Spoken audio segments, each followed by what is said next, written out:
کوئی جا سدرا تے ہار گیا، ایک کالیاں زلفاں والا سی جڑا عرش تو بھی لنگ پار گیا۔ وہاں تک پہنچے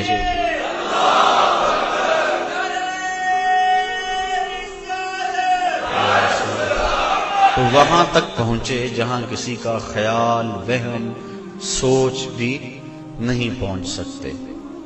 کہا ابو الحسن تم کروڑوں سال بھی پرواز کرو، لیکن جس عرش کی چھاتی پہ میرے محبوب کے قدم آئے وہاں تمہارا خیال بھی نہیں جا سکتا۔ جس نبی کے قدم اتنے اونچے ہیں اس نبی کا سر کتنا اونچا ہوگا۔ یہ تو دماغ خراب ہو جائے تو انسان تولنے بیٹھتا ہے نا۔ بلا سناس کے چھوٹے سے ترازو پہ منوں اور ٹنوں کا حساب تو نہیں ہوتا۔ رتی، ماشا، تولے کا حساب تو سنار کا ترازو دیتا ہے، لیکن منوں ٹنوں کا حساب تو نہیں دیتا، ٹوٹ جائے گا ترازو۔ عقل کے ترازو پہ آپ مجھے تول لیں، میں آپ کو تول لوں، لیکن جو امام الانبیاء ہیں بلا ان کا بھی وزن کیا جا سکتا ہے۔ اللہ اکبر۔ حضرت صاحبزادہ سید فیض الحسن شاہ علیہ رحمہ فرمایا کرتے تھے تم نے حلیمہ کی بکریوں کے پیچھے پیچھے تو دیکھا، سدرا پر جبریل کے آگے آگے کیوں نہیں دیکھا؟ جبریل بھی پیچھے، سارے پیچھے، جس کے قدم اتنے اونچے ہیں اس کا سر کتنا اونچا ہے۔ اللہ اکبر۔ تو میرے اور آپ کے آقا و مولا وہاں تک گئے جہاں کسی کا خیال بھی نہیں جا سکتا۔ یہ سفر، اور یہ میری زبان سے سفر نکلا، اس کو قرآن نے ویسے سیر کہا ہے، سبحان الذی اسریٰ بعبدہ۔ اس کو قرآن نے سفر نہیں کہا، سیر کہا۔ سفر معراج نہیں، سیر معراج۔ اور آپ جانتے ہیں کہ سفر اور سیر میں کتنا فرق ہے۔ آپ صبح سیر کرنے نکلتے ہیں تو 1 کلومیٹر کا فاصلہ 1 گھنٹے میں طے کرتے ہوں گے۔ راستے میں ہر منظر پہ رکتے ہوں گے، کہیں پھول کھلا ہے تو طبیعت وہی مچل گئی، رک گئے، اس کی خوشبو سونگھتے گئے اور اس کی پتیوں کا نظارہ دیکھتے رہے۔ بندہ سیر کرے تو گھنٹے لگتے ہیں، اور اگر آپ سفر کریں تو چند لمحوں میں طے کریں گے۔ یہ معراج میں اتنی جلدی گئے اور پلٹ بھی آئے، بستر بھی گرم تھا، زنجیر بھی ہل رہی تھی، پانی بھی بہ رہا تھا، اور ہو کے آ بھی گئے۔ اتنی تیز گئے اور آئے۔ قرآن نے اس کو سفر نہیں کہا یہ میرے نبی کی ابھی سیر ہے۔ تو میرے نبی کی سیر اتنی تیز ہے، سفر کتنا تیز ہوگا۔ اور میرا خیال ہے اسی پر اگر ہم غور کر لیں، ہم کہتے ہیں جب امتی مشکل میں نبی کو پکارتا ہے تو نبی مدد کو پہنچتے ہیں۔ کہا جاتا ہے کیسے اتنی جلدی آ جاتے ہیں؟ تو ظاہر ہے کہ جب کوئی دکھی پکارے پھر نبی سیر کرتا تو نہیں آتا، پھر تو سفر کرتا آتا ہے۔ اور جس کی سیر اتنی تیز ہے اس کا سفر کتنا تیز ہوگا۔ تو محبوب خدا اتنے سریع رفتار ہیں، اور کہاں تک پہنچے انسان کی عقل تھک جاتی ہے، یہاں تک کسی کا خیال اور تصور بھی نہیں پہنچ سکتا۔ یہ ایک الگ مضمون ہے۔ میں نے آج گفتگو یہ کرنی ہے کہ اللہ تعالیٰ کے عجائب قدرت کی نشانیاں جس لیے اللہ نے اپنے محبوب کو بلایا تھا وہ کیا تھی، اور اللہ نے اپنے محبوب کو کیا دکھایا۔ سب سے بڑی نشانی اور سب سے بڑی دولت جو محبوب کے دامن میں ڈالی گئی اور حضور کو عطا کی گئی وہ اپنا دیدار تھا۔ سب سے بڑی دولت جو اللہ تعالیٰ نے اپنے محبوب کو عطا فرمائی وہ اپنا دیدار تھا۔ رخ سے پردہ ہٹا دیا اور محبوب کو اپنا جلوہ دکھا دیا۔ اللہ اکبر۔ اعلی حضرت امام اہل محبت امام شاہ احمد رضا خان فاضل بریلوی علیہ رحمہ فرماتے ہیں اور غیب بلا تم سے کیا نہاں ہو، جب خدا ہی تم سے نہ چھپا تم پہ کروڑوں درود۔ اب اس میں بھی اختلاف ہے کہ کیا دیدار الہی حضور نے معراج کی رات کیا تھا یا نہیں کیا تھا۔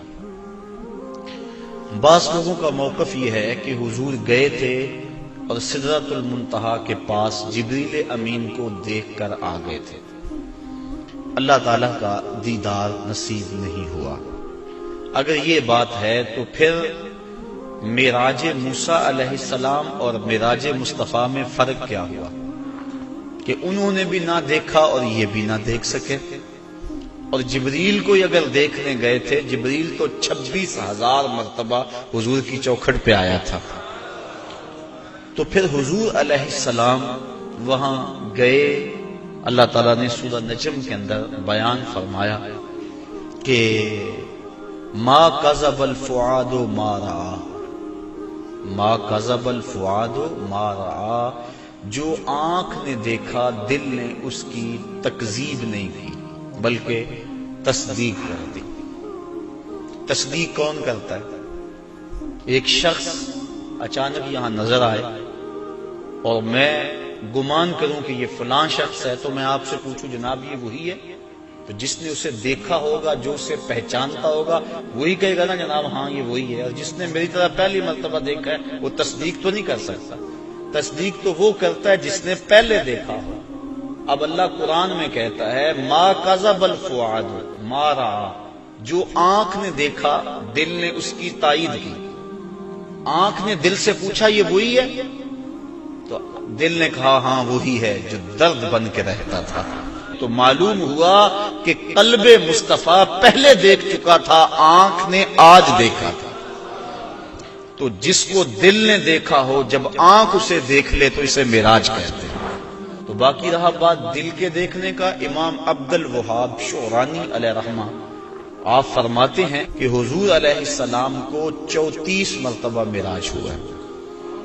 33 مرتبہ حضور کو قلبی اور روحانی معراج ہوا ہے اور 1 مرتبہ سر کی آنکھوں سے اپنے رب کو دیکھا ہے.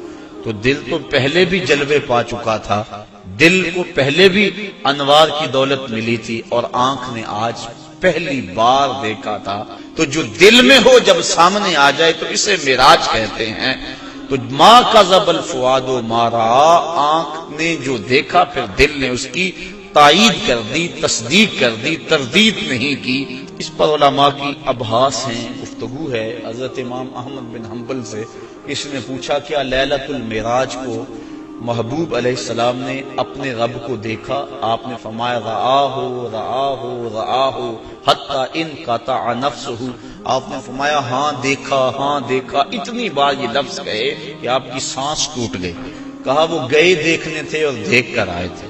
اور اللہ تعالیٰ جل شانہ نے سورہ نجم کے اندر اس بات کو بڑی تفصیل کے ساتھ بیان فرما دیا کہ ارشاد فرمایا ما کذب الفؤاد ما رأى، جو آنکھ نے دیکھا دل نے اس کی تصدیق کی. افتمارونہ علی ما یری، تو کیا تم ان سے ان کے دیکھے ہوئے پر جھگڑتے ہو، تم بحث کرتے ہو ان کے دیکھے ہوئے پہ. آگے سنیے ذرا قرآن نے کیا کہا وَلَقَدْ رَآهُ نَزْلَةً أُخْرَى. اچھا پھر سنو، اس نے 1 بار نہیں 2 بار دیکھا. تم ان کے دیکھے پہ جھگڑتے ہو کہ دیکھا کہ نہیں دیکھا. افتمارونہ، کیا تم ان سے بحث کرتے ہو الا، اس بات پر ما یری، انہوں نے جو دیکھا. کہا وَلَقَدْ رَآهُ نَزْلَةً أُخْرَى، تو انہوں نے 2 مرتبہ دیکھا. اللہ اکبر. اور پھر آگے چل کے ارشاد فرمایا ما زاغ البصر وما طغى، اور ایسا دیکھا کہ آنکھ بھی نہیں جھپکی. آنکھ بھی نہیں جھپکی، نہ آنکھ جھپکی نہ حد سے بڑی. جب بندہ سورج کو دیکھتا ہے تو نظر چندھیا جاتی ہے اور دیکھ نہیں پاتا.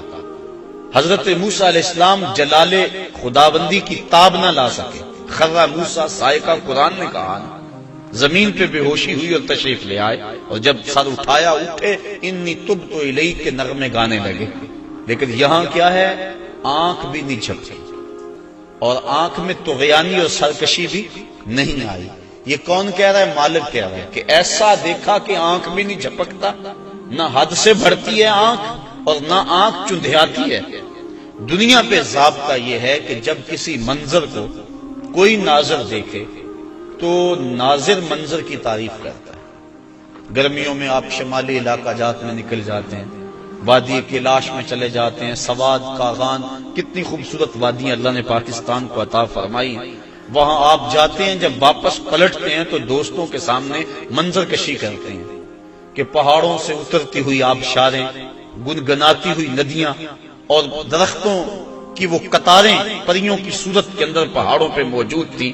برف پوش وادیوں کا بھی تذکرہ کرتے ہیں, اٹکیلیاں کرتے ہوئے دریاؤں کے پانیوں کا تذکرہ کرتے ہیں. آپ پلٹ کے آ کے منظر نگاری کرتے ہیں کہ حد ہو گئی, کیسا حسن تھا. علامہ اقبال علیہ رحمہ جب ان علاقوں میں گئے, کشمیر کے علاقوں میں, تو انہوں نے آ کر کہا من خدارا آنجا دیدم بے حجاب, لوگوں میں اس کو وہاں بے حجاب دیکھ کر آیا.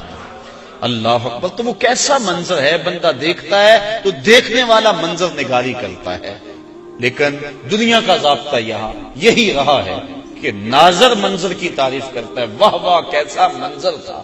نظر کہتی ہے واہ واہ کیسا منظر تھا. لیکن پہلی مرتبہ ایسا ہوا جب نگاہ مصطفیٰ نے جمال خدا کو دیکھا تو منظر پکار اٹھا, ما زاغ البصر وما طغى, واہ واہ کیسی آنکھ ہے, نہ بھٹکتی ہے نہ بہکتی. اللہ اکبر. تو منظر نے پہلی مرتبہ نظر کی تعریف فرمائی. تو ایسا دیکھا کہ ایسا کسی نے نہیں دیکھا ہوگا جیسا مصطفیٰ نے دیکھا. اللہ تعالیٰ نے اپنے محبوب علیہ السلام کو فرمایا, یا محمد انت وانا وما سوا ذالک خلقت لاجلک, محبوب ایک تو ہے ایک میں ہوں, اور اس کے علاوہ جو کچھ ہے میں نے تیرے لیے پیدا کیا. تو حضور علیہ السلام نے جواباً عرض کی, اللہم انت وانا وما سوا ذالک ترکتہ لاجلک, مالک ایک تو ہے ایک میں ہوں, اور اس کے علاوہ جو کچھ تو نے میرے لیے پیدا کیا سب کچھ تیرے لیے چھوڑ آیا ہوں. اللہ تعالیٰ نے اپنے محبوب کو بہت کچھ دیا, جھولیاں بھر دی, ہماری عقلیں احاطہ نہیں کر سکتی. امام حقی لکھتے ہیں 70,000 اسرار تھے, 70,000 رموز اور 70,000 حکایتیں. بہت کچھ عطا کرنے کے بعد فرمایا, محبوب یہ تو میں نے تجھے اپنی مرضی سے دیا, اب تو بتا تیری چاہت کیا ہے. بیما اشرفک یا احمد صلی اللہ علیہ وسلم. اس کو امام غازی نے بھی لکھا, ملا جیون تفسیرات احمدیہ میں لکھتے ہیں, باقی لوگوں نے بھی اس کو لکھا. کہا بیما اشرفک یا احمد, اے محبوب بتا تجھے کیا عطا کروں, تیری اپنی چاہت اور ڈیمانڈ کیا ہے. اب ایک منٹ کے لیے میں آپ کو اختیار دے دوں, مجھے اختیار دیا جائے کہ مانگو کیا مانگنا ہے, تو ہمارے سوال سے ہماری ذہنی اپروچ کی خبر ہو جائے گی, کس کی سوچ کتنی بلند ہے, کیا مانگتا ہے. کسی کے سوال سے اس کے اندر کی کیفیت سمجھ میں آ جاتی ہے. کسی کی عظمت کا اندازہ کرنا ہو تو اس کے سوال سے اندازہ کیا جا سکتا ہے. اب اللہ نے اپنے محبوب کو اختیار دیا کہ محبوب مانگ کیا مانگتا ہے. اب دیکھیے حضور کا انتخاب کہ حضور نے کیا مانگا. جب کہا بیما اشرفک, تجھے کس چیز سے نوازوں, تو عرض کی بنسبتی الیک شرفنی بالعبودیہ, اے اللہ ساری زندگی میں نے کہا کہ تو میرا رب ہے. سجدوں میں, قیام میں, رکوع میں, بدر کی وادی میں پتھر کھانے کھائے, اور میں نے کہا کہ تو میرا رب ہے. مطاف میں, حتیم میں, کعبۃ اللہ میں, سین حرم میں, ہر جگہ میں نے کہا کہ تو میرا رب ہے. آج تو بھی تو کہہ دے کہ تو میرا بندہ ہے. بنسبتی الیک شرفنی بالعبودیہ, آج تو مجھے بندہ کہہ کے پکار دے.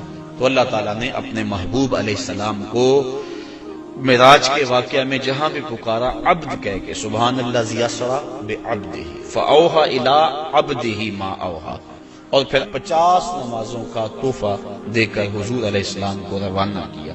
تفصیلات بہت ساری ہیں, اختصار کے ساتھ اپنے مضمون کی طرف آ رہا ہوں. حضرت موسیٰ علیہ السلام چھٹے آسمان پہ ملے اور کہا کیا ملا, بتلایا کہ 50 نمازیں ملی ہیں اور جنابت پر 7 مرتبہ غسل کرنا ملا ہے. کسی کپڑے کو نجات لگ جائے تو 7 بار اس کو دھونا اور اس سے وہ پاک ہو جائے گا, مجھے یہ ملا ہے. اللہ کی بارگاہ میں حاضر ہوا اور یہ تحائف لے کر پلٹا ہوں. تو حضرت موسیٰ علیہ السلام نے کہا کہ آپ کی امت اتنا بوجھ برداشت نہیں کر سکتی, چونکہ میں بنی اسرائیل کا تجربہ رکھتا ہوں. یہ 50 نمازیں نہیں پڑھیں گے. اللہ کی بارگاہ میں جائیں اور تخفیف کی درخواست کریں. حضور علیہ السلام حاضر ہوئے, تخفیف کی درخواست کی. 5 نمازیں معاف ہوئی, باقی 45 رہ گئی. اس طرح باقی معاملات میں بھی تخفیف ہوئی. پھر آئے, انہوں نے پھر کہا, پھر گئے, پھر آئے, حتیٰ کہ اللہ حاضر قیاس 5 نمازیں رہ گئی. حضرت موسیٰ علیہ السلام نے عرض کی کہ حضور ایک مرتبہ اور چاہیے. فرمایا مجھے اب اپنے رب سے حیا آتی ہے. چونکہ عادت باری تعالیٰ یہ تھی کہ ہر بار 5 نمازیں معاف ہوتی تھی، اب رہ ہی 5 گئی تھی. اب جاتے تو اللہ یہ بھی رخصت دے دیتا، جو 50 سے 5 کر سکتا ہے وہ 5 میں بھی تخفیف فرما سکتا تھا. لیکن کہا اب مجھے اپنے رب سے حیا آتی ہے. اب اس پر 2-3 باتیں. ایک یہ کہ اللہ کے علم میں بلا نہیں تھا کہ بالآخر 5 نمازیں رہ جانی. پتا تھا نا اللہ کو بالآخر 5 رہ جانی، تو اللہ دیتا ہی 5. پہلے 50 دی، پھر گئے، پھر 5 معاف کی، پھر گئے، حتیٰ کہ 9 مرتبہ جانا ہوا اور پھر 5 رہ گئی. اللہ تعالیٰ کا علم بڑا وسیع ہے اور اللہ تعالیٰ کا علم قدیم ہے اور حادث نہیں. تو اس کو پتا تھا کہ بالآخر 5 نمازیں رہ جانی ہیں، وہ عطا ہی 5 کرتا. لیکن اگر وہ 5 دیتا لوگوں کو عظمت مصطفیٰ کا علم کیسے ہوتا؟ اللہ کے ہاں جو محبوب علیہ السلام کی محبوبیت ہے اس کا پتہ کیسے چلتا؟ اور دوسری بات، لا تبدیل لکلمات اللہ، اللہ کی باتیں تبدیل، اور یہاں بظاہر 9 مرتبہ تبدیلی آئی ہے. کتنی مرتبہ؟ تو اللہ تو فرماتے میری باتیں تبدیل نہیں ہوتی، یہاں 9 مرتبہ تبدیلی آئی. تو اللہ تعالیٰ نے دوسرا ضابطہ دے دیا، من جاء بالحسنۃ فلہ عشر امثالھا، جو ایک نیکی کرے 10 کا ثواب دوں گا. اللہ کی باتیں نہیں بدلتی، تم 5 پڑھو گے ثواب میں 50 کا ہی عطا فرماؤں گا. تو یہ جو معراج ہے اس کا جو اہم ترین تحفہ امت کے لیے حضور لے کر آئے وہ نماز کی صورت میں تھا. اور ارشاد فرمایا حبب الی من دنیاکم ثلاث الطیب والنساء وجعلت قرۃ عینی فی الصلاۃ، مجھے تمہاری دنیا سے صرف 3 چیزیں پسند ہیں، خوشبو، منکوحہ عورتیں، اور میری آنکھوں کی ٹھنڈک نماز میں رکھی ہے. اور یہ بھی فرمایا الصلاۃ معراج المؤمنین، نماز مومنوں کا معراج ہے. اللہ اکبر. اور یہ بھی ارشاد فرمایا جس نے نماز قائم کی اس نے دین کو قائم کیا، جس نے نماز گرا دی اس نے دین گرا دیا. اور صحابہ فرماتے ہیں ہم مومن اور کافر کے درمیان فرق نماز سے کرتے تھے. جو نماز پڑھتا ہم سمجھتے مومن ہے تبھی تو پڑھتا، اور جو نماز نہ پڑھتا ہم سمجھتے کافر ہے تبھی نہیں پڑھتا.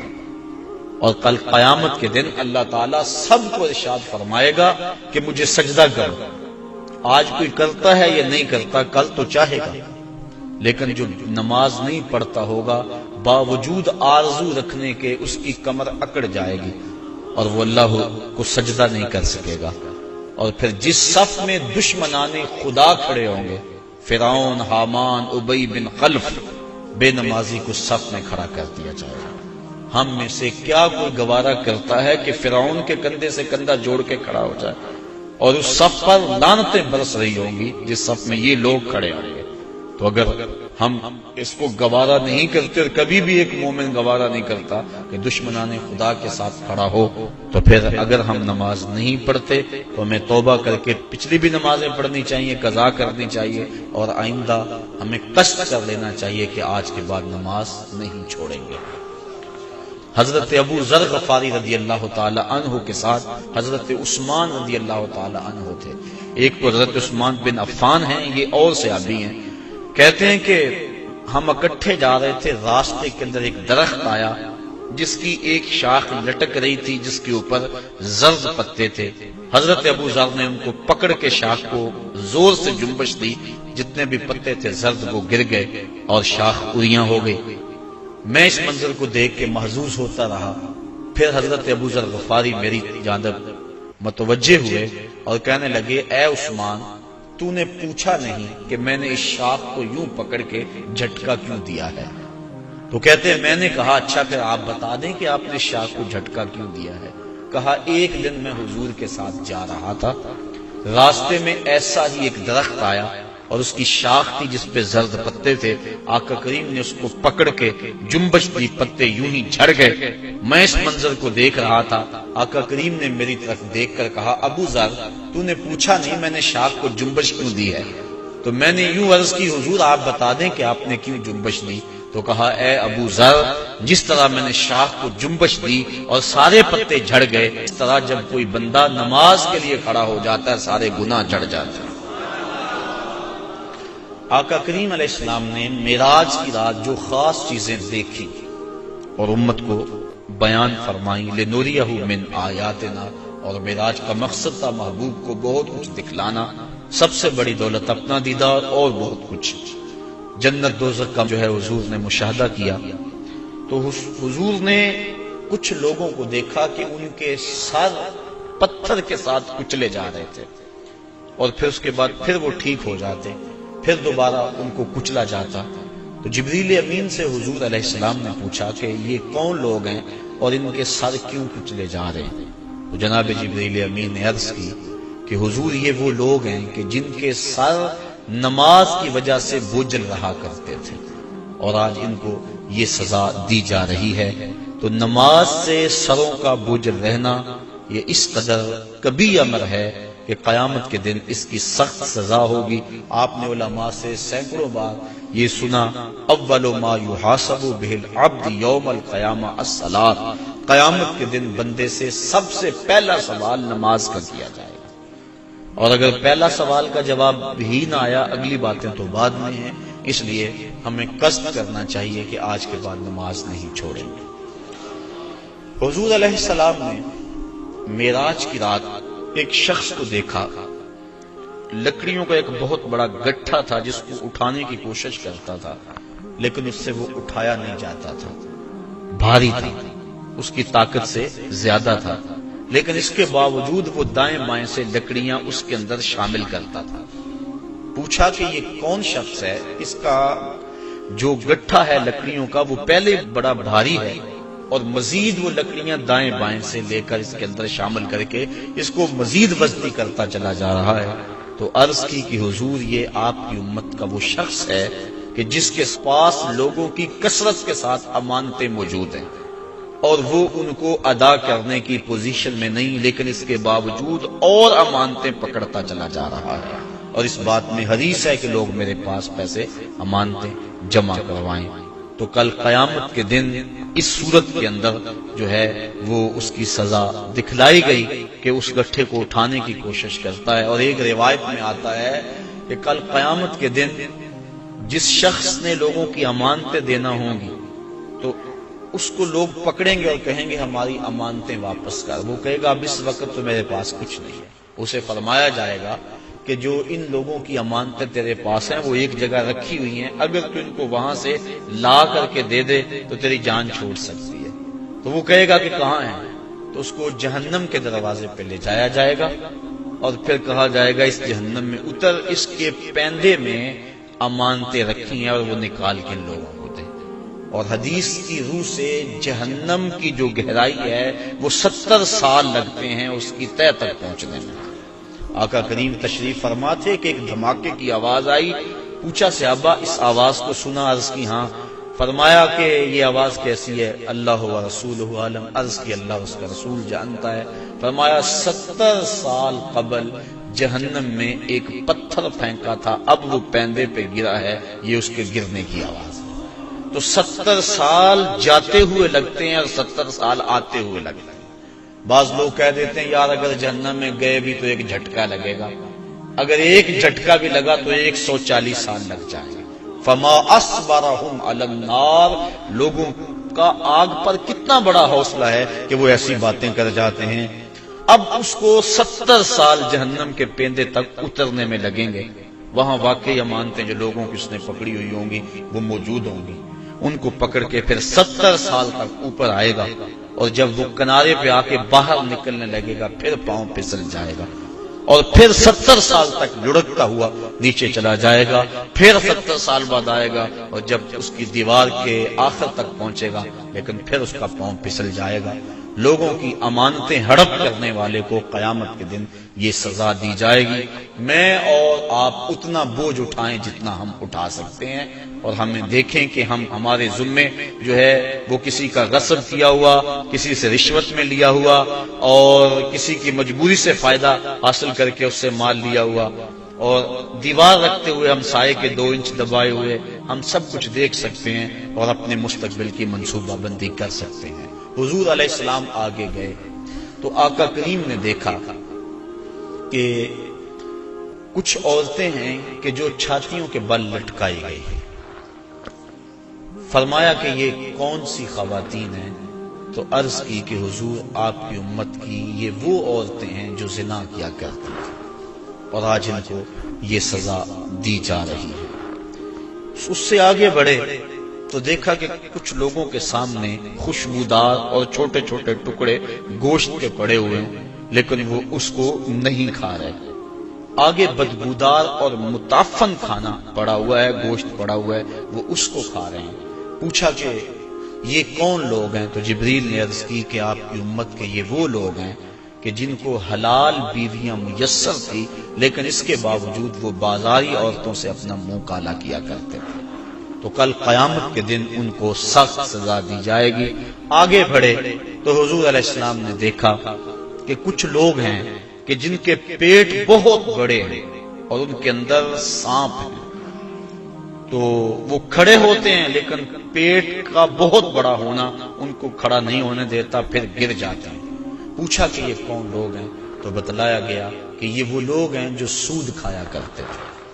سود کی حرمت قرآن مجید میں بڑی وضاحت کے ساتھ آئی اور فرمایا سود لینے والا، حضور نے ارشاد فرمایا سود دینے والا، سود کی رقم پہ گواہ بننے والا اور سود کی رقم کے معاملے کو لکھنے والا گناہ میں برابر کے شریک ہے۔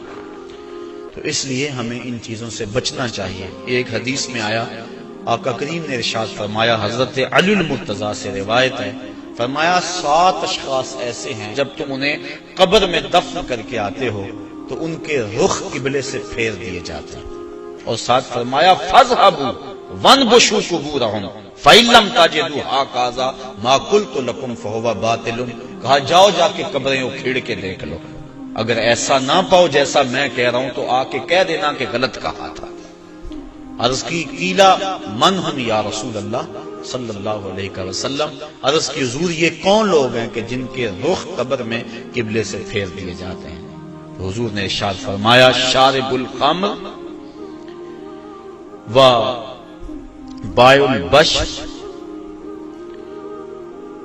و شاہد الزور و آکلۃ الربا والنائحۃ والمحتکر و تارک الجماع۔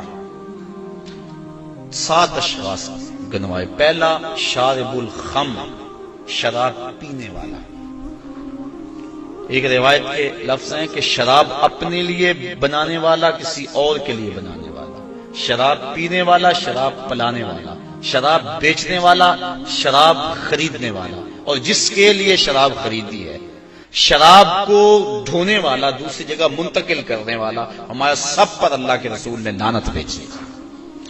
تو یہ ایسا برا فعل ہے۔ ایک روایت کے لفظ میں نے پڑھے کہ شارب الخمر کعابد الوثن، شراب پینے والا بت پوجنے والے کی طرح۔ ہمارے معاشرے میں شراب نوشی سرایت کر گئی ہے، اور اب تو بعض طبقوں کے اندر یہ برا بھی نہیں سمجھا جاتا، جبکہ حلال سمجھ کے پینا تو کفر ہے، اور اس کو حرام سمجھتے ہوئے اس کی حرمت کے قائل ہونے کے باوجود پینا یہ گناہ کبیرہ ہے، اور منع فرمایا گیا سختی کے ساتھ۔ ارشاد فرمایا ایک تو ویسے بھی شرابی جب مرتا ہے اسے مرتے ہوئے کلمہ نصیب نہیں ہوتا، اور دوسرا یہ روایت جو میں نے آپ کے سامنے رکھی کہ اس کا قبلے سے رخ پھیر دیا جائے گا۔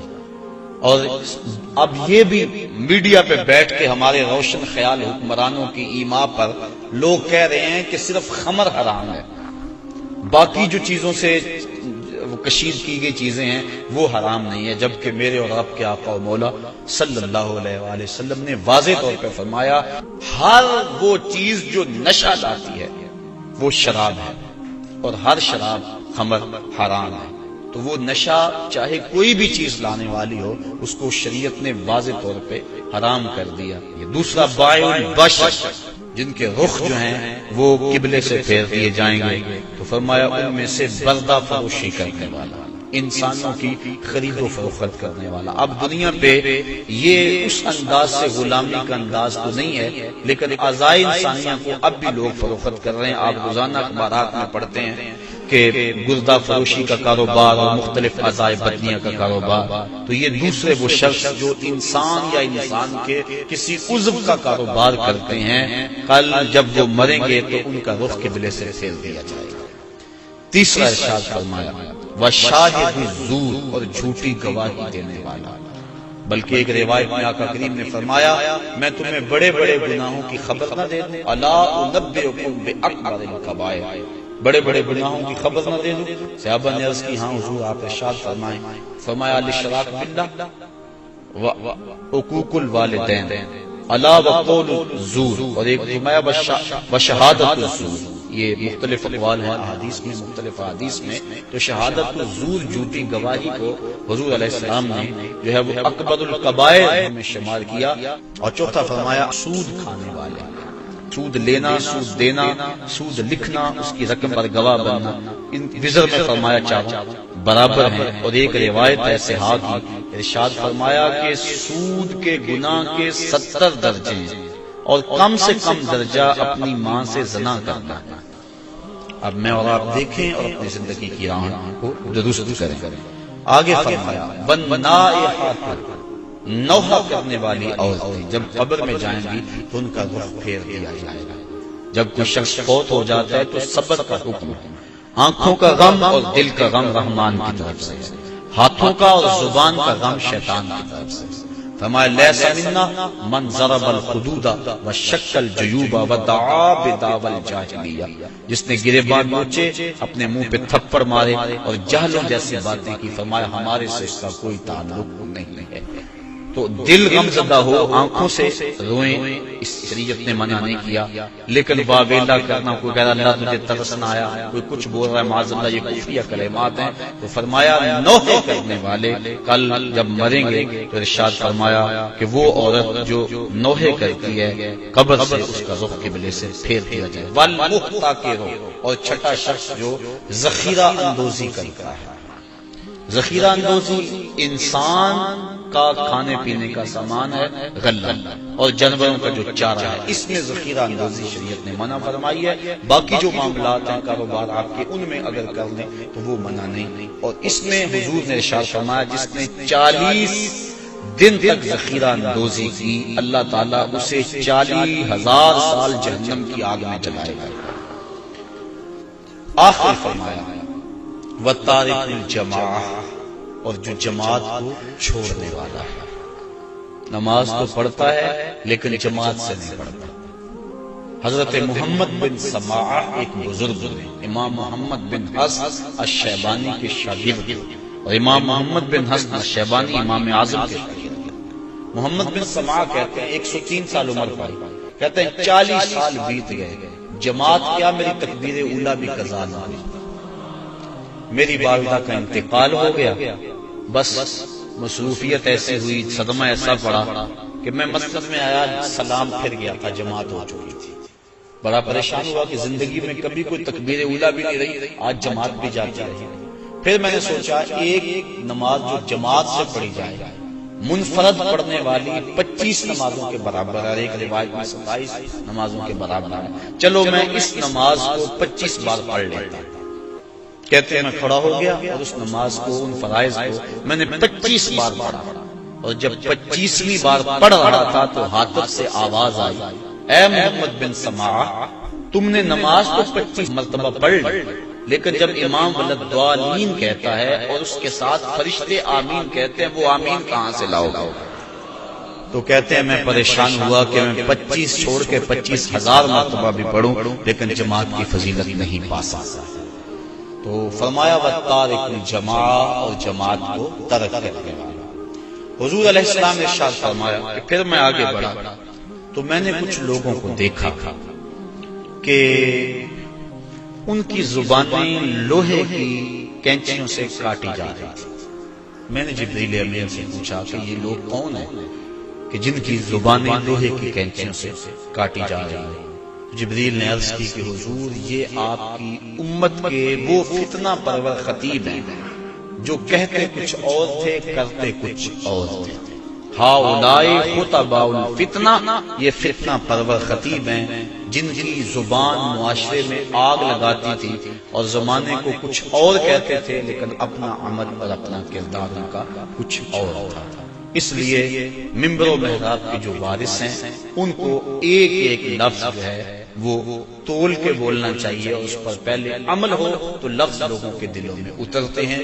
تقریر سادہ ہو یا مختصر ہو اس سے کوئی غرض نہیں ہے، لیکن اگر انسان کی گفتگو کے پیچھے اس کے اپنے عمل کی قوت نہیں ہوگی تو چاہے اس کی تقریر سے لوگ لوٹ پوٹ ہو جائیں اور سارا دن دھوم مچی رہ کے حد ہو گئی، لیکن اس کے اثرات روح تک نہیں پہنچیں گے، وہ دماغ تک ہی ٹھہر جائے گی، دل تک نہیں پہنچ پائے گی. اس لیے فرمایا یہ آپ کی امت کے وہ فتنہ پرور خطیب ہیں کہ جو زبان سے کچھ اور کہتے ہیں اور ان کا اپنا کردار اور عمل اور ہے. انسان جب اپنی زبان کو کھولے تو اپنے عمل کا جائزہ لے لے. آپ اور میں بھی جو ہے وہ اپنی زندگی میں اس چیز کو غور کے ساتھ دیکھیں. غالباً حضرت باجید بستامی آپ کے پاس ایک بڑھیا آئی اور اس نے کہا کہ میرا جو بیٹا ہے یہ گڑ بہت کھاتا ہے، میٹھا بہت کھاتا ہے، آپ اس کو تاکید کر دیں، کوئی تعویذ لکھ دیں. آپ نے فرمایا اس کو کل لے کر آنا. دور دراز کا سفر تھا، پیدل سفر تھے. دوسرے دن وہ تھکی ہاری پھر آئی. آپ نے بچے کے سر پہ شفقت کا ہاتھ پھیرا، کہا بیٹا زیادہ مناسب نہیں ہے کسی چیز میں بھی کثرت کرنا، لہذا جو ہے وہ اعتدال سے آگے نہ بڑھو اور زیادہ نہ کھایا. تو اتنا کہا اور کہا کہ جائیے، میں نے تاکید کر دی. تو مائی نے کہا کہ حضرت کل میں آئی تھی اتنا لمبا سفر کر کے، اگر یہی بات کہنی تھی تو آپ کل ہی کہہ دیتے. اتنا لمبا سفر میں نے دوبارہ کیا. میں نے کہا شاید کوئی خاص عمل ہے جو آپ نے کرنا ہے. تو فرمایا کہ اصل بات یہ تھی کہ کل اتفاق سے میں نے خود کھایا ہوا تھا، اس لیے اسے منع کرتا تو شاید میری بات میں اثر نہ ہوتا. اب یہ ایک عام اور سادہ سی بات ہے، لیکن ہم اگر اپنے بچوں کو گھر میں تاکید کرتے ہیں نا، بعض کا لوگ کہتے ہیں یہ بچے نماز نہیں پڑھتے، اچھا جی ان کے لیے دعا کرتے ہیں، ہم نہیں پڑھتے چلو یہ تو پڑھیں. تو میں کہا کرتا ہوں یہ کیوں پڑھے؟ جب تم نہیں پڑھتے تو یہ کیسے پڑھیں؟ ماں باپ کو خود نمونہ بنانا چاہیے. اس طرح ہمارے علماء کو، مبلغین ہیں، مشائخ اعظام ہیں، جو بھی ذمہ دار ہے، جو بھی بات 2 4 10 20 50 لوگوں تک بات منتقل کرتا ہے اس کو خود نمونہ بننا چاہیے. صرف یہ تقریر، واز، نچھے دار گفتگو اور اس سے لوگوں سے پیسے بٹور لینا یہ بات نہیں ہے، بلکہ بات جو دل سے نکلتی ہے اثر کرتی ہے. اس لیے ہم بات دل سے کہیں اور جو کہیں اس پر ہمارا پہلے عمل ہو. اللہ کی رضا کے لیے جئیں، اللہ کی رضا کے لیے مریں، یقیناً اس کی برکات ہے.